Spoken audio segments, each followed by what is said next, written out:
देख शराफत, मैंने तुझे इसलिए बुलाया है ताकि मैं तुम्हें बता सकूं कि तुम्हारी बीवी ने मुझ पे काला जादू किया है। क्या? ये आप क्या कह रहे हो भाई?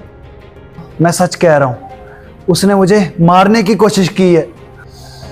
मुझे पता था कि तुम नहीं मानोगे, इसलिए मेरे पास सबूत भी है। ये देखो।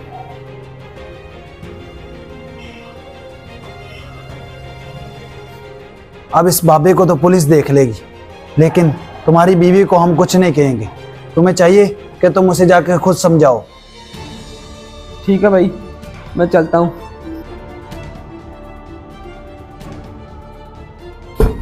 अक्सा, अक्सा बाहर आओ।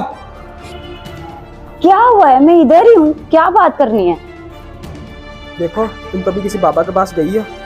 देखो, मुझसे झूठ मत बोलना, सच बताना। नहीं नहीं, मुझे क्या जरूरत है